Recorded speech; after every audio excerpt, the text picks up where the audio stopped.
بسم اللہ الرحمن الرحیم۔ محترم سامعین، سیرت النبی صلی اللہ علیہ وآلہ وسلم کے اس موضوع میں جیسا کہ یکم ہجری سے 6 ہجری تک کے واقعات آپ کے سامنے بیان کیے، ان 6 برس میں مسلمانوں نے کس طرح مشکل اور کٹھن حالات کے باوجود کس طرح کامیابی حاصل کی۔ اب 6 برس سے مسلمانوں نے خانہ کعبہ کی زیارت نہ کی۔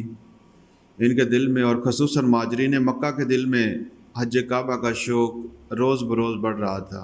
آپ صلی اللہ علیہ وآلہ وسلم صحابہ اکرام رضی اللہ تعالی عنہ کی ایک بہت بڑی تعداد کے ساتھ زیارت حرم کے لیے مدینہ سے نکلے، اور جیسا کہ صلح hdhibiya کے معاہدے کی روح سے مسلمانوں کو واپس آنا پڑا، اس سال مسلمان حج نہ کر سکے۔ آپ صلی اللہ علیہ وآلہ وسلم کو مسلمانوں کے ساتھ مکے میں داخل ہونے اور عمرہ کرنے کا شوق اور انتظار تھا۔ صلح hdhibiya کا سال گزرتے ہی آپ صلی اللہ علیہ وآلہ وسلم نے مکہ جانے کا اعلان کر دیا۔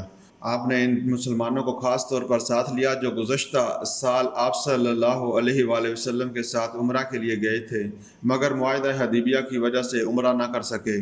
7 ہجری کو آپ صلی اللہ علیہ وآلہ وسلم مسلمانوں کے ساتھ مکے میں داخل ہوئے۔ قریش نے شہر خالی کر دیا اور دور سے یہ نظارہ دیکھتے تھے۔ آپ صلی اللہ علیہ وآلہ وسلم نے معاہدہ hdhibiya کے مطابق 3 روز وہاں قیام فرمایا اور عمرہ کیا۔ مکہ پر قبضہ کرنے کا یہ سنہری موقع تھا، لیکن معاہدہ سے انحراف اور دغا بازی رسول پاک صلی اللہ علیہ وآلہ وسلم کی بلند شان کے خلاف تھی۔ مسلمان اس کا تصور بھی نہیں کر سکتے تھے۔ ان 3 دنوں میں کسی مسلمان نے کوئی قابل اعتراض بات نہیں کی۔ مسلمانوں کی قوت کے نظاروں سے ایک طرف اہل مکہ کے دلوں میں احبت اور رعب پیدا ہوا، تو دوسری طرف ان کی مساوات، اخوت اور پرہیزگاری کے مناظر سے متاثر ہوئے اور نفرت کے جذبات سرد پڑ گئے اور ان کے دلوں میں اسلام کی محبت جگہ بنانے لگی۔